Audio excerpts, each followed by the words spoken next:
Morning दोस्तों, writ exam संपूर्ण हो चुकी है और आज हम 24 तारीख का फोर्थ जो शिफ्ट है उसका शिक्षा मनोविज्ञान का जो प्रश्न पत्र है वो हल करेंगे।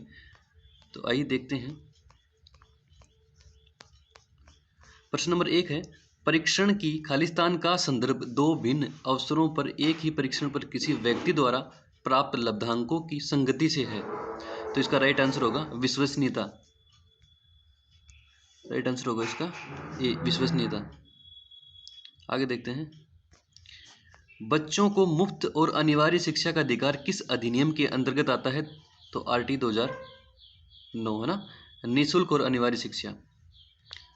तो इसका ए राइट आंसर हो जाएगा। अगला है, शिक्षकों को मानसिक रूप से विक्षिप्त लोगों को निर्देश देते समय यह ध्यान रखना चाहिए कि वे परीक्षा उत्तीर्ण करने में सक्षम हैं या अधिक व्यावसायिक कौशल सीखें या सामान्य बच्चों के साथ प्रतिस्पर्धा करने के लिए कड़ा परिश्रम करें, लगातार प्रतिस्पर्धी खेलों में समय बिताएं। तो इसका राइट आंसर हो जाएगा अधिक व्यावसायिक कौशल सीखें। ठीक है, नेक्स्ट देखिए, पारितोषिक और दंड के माध्यम से सीखना है। फोर्थ क्वेश्चन है, पारितोषिक और दंड के माध्यम से सीखना। तो इसका राइट आंसर हो जाएगा सी, क्रिया प्रसूत प्रबंधन। ठीक है, आगे देखिए, वैज्ञानिक अनुसंधान करने की दिशा में निम्नलिखित में से कौन सा एक कदम नहीं है? ए ऑप्शन है एक समस्या की अवधारणा, बी है संशोधन शोध निष्कर्ष, सी है आधार सामग्री एकत्रित करना और डी है गतिशील दृष्टिकोण। तो इसका राइट आंसर हो जाएगा होगी डायनेमिक अप्रोच यानी गतिशील दृष्टिकोण।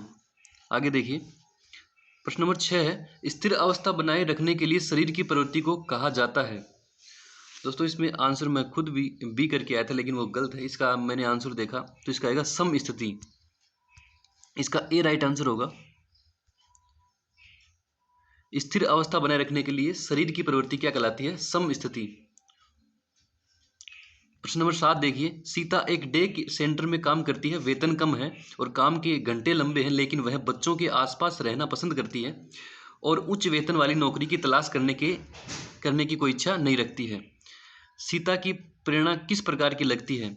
तो दोस्तों इसका राइट आंसर हो जाएगा ए, आंतरिक।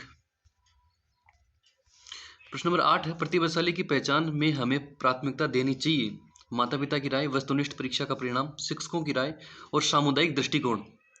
तो इसका राइट आंसर हो जाएगा 8 का क्या होगा? बी, यानी वस्तुनिष्ठ परीक्षा का परिणाम इसका राइट आंसर हो जाएगा। आगे देखिए, फ्राइड के अनुसार व्यक्तित्व के प्राथमिक संरचनात्मक तत्व हैं। क्वेश्चन नंबर 9 है कि फ्राइड के अनुसार व्यक्तित्व के प्राथमिक संरचना के जो तत्व हैं वो आएगा बी आंसर, इदम, अहम और पराअहम। प्रश्न नंबर 10 है, जीवन अस्तित्व के संघर्ष और उत्तरजीविता की एक सतत श्रृंखला प्रस्तुत करता है। यह किसके द्वारा कहा गया? जीवन अस्तित्व के संघर्ष और उत्तरजीविता की एक सतत श्रृंखला है, ये कहते थे कौन? ये डार्विन का कथन है ये। प्रश्न नंबर 11 है कि पियाजे द्वारा दिए गए संज्ञानात्मक विकास के सिद्धांत में निम्नलिखित में से कौन सा विकास का प्रमुख काल नहीं है?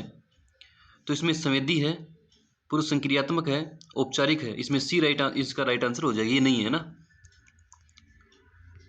11 के में राइट आंसर हो जाएगा सी, चक्रीय चरण।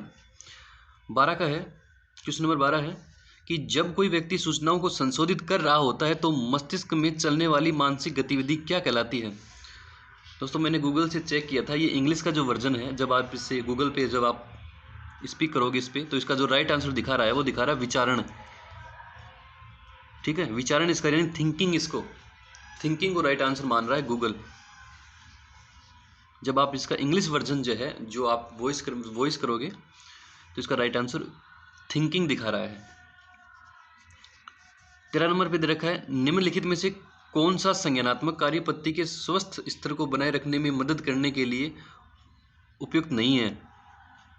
संज्ञानात्मक कार्य पत्ती के स्वस्थ स्तर को बनाए रखने के लिए तो क्रीड़ा में भाग लेगा, क्रॉसवर्ड पहेली पर काम करेगा, पठन भी करेगा, लेकिन आसान जीवन शैली इससे कोई लेना देना नहीं है। तो इसका राइट आंसर हो जाएगा सी, 13 के में right answer C. Question number 14 है कि आत्म सात्विकरण क्या है? तो इसका राइट आंसर है ए, कि वर्तमान स्कीमा का प्रयोग बाह्य जगत के विश्लेषण के लिए करना। प्रश्न नंबर 15 है, शिक्षा के 3 प्रमुख आधार, 3 पिलर्स ऑफ एजुकेशन, इसमें है शिक्षक, छात्र और पाठ्यक्रम। ए इसका राइट आंसर हो जाएगा। आगे देखिए प्रश्न नंबर 16, डिसलेक्सिया क्या है?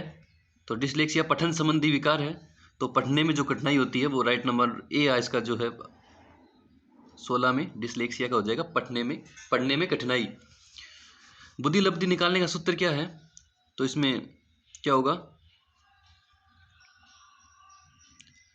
मेंटल एज बटे वास्तविक आयु। ठीक है, मेंटल एज बटे वास्तविक आयु गुणा 100, ये राइट आंसर हो जाएगा इसका बुद्धि लब्धि। 18 में है, निम्नलिखित में से कौन सी व्यक्तित्व का आंकलन करने के लिए एक व्यक्तिगत विधि नहीं है? तो व्यक्तिगत इतिहास विधि भी है, साक्षात्कार विधि भी है, वस्तु सूची तकनीक भी है, निर्धारण मापने भी है इसमें ना। दोस्तों इसका क्वेश्चन नंबर 18 का जो है आप राइट आंसर बताना मुझे, मैं अभी चेक नहीं कर पा रहा हूँ इसमें। ठीक है, मैं आपको कमेंट बॉक्स में बता दूंगा जैसे ही मेरे को आंसर इसका मिलता है एग्जैक्ट एकदम, मैं आपको एकदम एग्जैक्ट आंसर बता रहा हूँ। 19 में देखिए, निम्नलिखित में से कौन सा मानसिक मंदता के वर्गीकरण के अंतर्गत नहीं आता है? तो इसमें हल्की भी होती है, मध्यम भी होती है और गंभीर भी होती है। डी इसका राइट आंसर हो जाएगा, ये नहीं होती है। 20 में है कि व्यक्ति को चित्रों की एक श्रृंखला दिखाई जाती है और उसे एक कहानी बनाने के लिए कहा जाता है, यह प्रक्षेपी तकनीक में प्रयुक्त किया जाता है। तो ये टेट होता है इसका ना, ए राइट आंसर हो जाएगा इसका, क्योंकि हरमन रोशा का जो साहित्य दबा परीक्षण उसमें तो क्या होते हैं, धब्बे होते हैं, चित्र नहीं होता है, अस्पष्ट चित्र होता है। इसमें व्यक्तियों के चित्र दिखाए जाते हैं, किसमें? टेट में। आगे देखिए 21 नंबर प्रश्न है कि वो निकटतम वातावरण जिसमें व्यक्ति रहता है, तो माइक्रो सिस्टम यानी सूक्ष्म प्रणाली होती है ये। यूरी ब्राउन फिनर का जो है वातावरणीय है ना सिद्धांत है ये।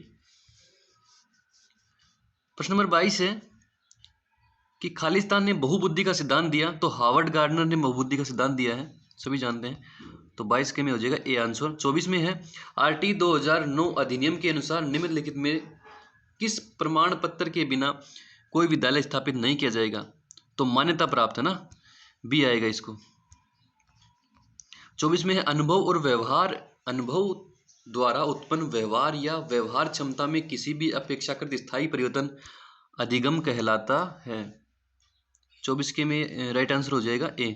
25 में निम्नलिखित में से सीखने की प्रक्रिया में शामिल है, तो शारीरिक भी है, पर्यावरणीय भी है, मनोवैज्ञानिक भी है, सारे सीखने की प्रक्रिया में शामिल है, तो डी इसका राइट आंसर हो जाएगा। 25 के में डी।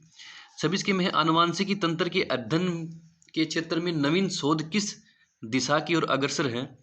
तो कोशिका जीव भी है, जीव मिति भी है, जानवरों का प्रायोगिक प्रयोजन भी है, इसमें डी राइट आंसर हो जाएगा इसका। 27 के में है आरटी अधिनियम 2009 के लिए प्रति सप्ताह कितने घंटे काम करने का निर्देश देता है? तो 45 घंटे राइट आंसर हो जाएगा इसका। आगे देखिए, निम्नलिखित में से कौन व्यक्तित्व का जैविक निर्धारक नहीं है? तो देखना दोस्तों कि 28 नंबर प्रश्न क्या कह रहा है कि निम्नलिखित में से कौन व्यक्तित्व का जैविक निर्धारक नहीं है? तंत्रिका तंत्र भी है, दैहिक संरचना ये भी है, और ग्रंथियां चाहे वाहिनी विहीन हो वो भी होगी, लेकिन स्थिति जन्य संरचना ये जैविक नहीं है ना। ये सामाजिक हो सकता है या फिर बाह्य हो सकता है, जैविक नहीं है, ये बाह्य जगत से संबंधित है, तो डी इसका राइट आंसर हो जाएगा। 29 में है निम्नलिखित में से कौन सा आनुवांशिक का सामान्य नियम नहीं है? दोस्तों रिग्रेशन और वेरिएशन दोनों होते हैं, यानी सी और बी तो होता है, यानी रूपांतर और प्रतिगमन। इसका इंग्लिश वर्जन देखिए आप, रूपांतर का लिख रखा है वेरिएशन, सी में है जो प्रतिगमन है रिग्रेशन, ये तो है। बचा ए और डी प्रगति का नहीं है, जैसे पैदा होता है, लाइक बेगेट्स लाइक्स इसमें है बिल्कुल, जो पीडी पाठक की पुस्तक है उसमें दे रखा है, समानता का जो नियम है उसी कहते हैं लाइक बेगेट्स लाइक, इसमें प्रगति इसका राइट आंसर हो जाएगा, ए इसका राइट आंसर होगा। मैंने सभी जो प्रश्न है वो संदर्भित जो पुस्तकें हैं पीडी पाठक की है, और भी जो शिक्षा मनोविज्ञान की पुस्तकें हैं अच्छी अच्छी, उनमें से आंसर देखे हैं इसके, और फिर आपको बता रहा हूँ। क्वेश्चन नंबर 30 है कि आरटी अधिनियम 2009 के अनुसार प्रारंभिक शिक्षा का अर्थ है पहली कक्षा से 8वीं कक्षा तक की शिक्षा, प्रथम श्रेणी से पहले की शिक्षा, या सी है 8वीं से 12वीं कक्षा तक की शिक्षा, या डी माध्यमिक। तो पहली से 8वीं कक्षा की शिक्षा इसके राइट आंसर हो जाएगा, ये राइट आंसर है 30 में। तो इस प्रकार से शिक्षा मनोविज्ञान के 30 प्रश्न थे। अभी मैं सामाजिक के भी प्रश्न जो है सामाजिक अध्ययन के भी लेकर के आ रहा हूँ। तब तक के लिए धन्यवाद।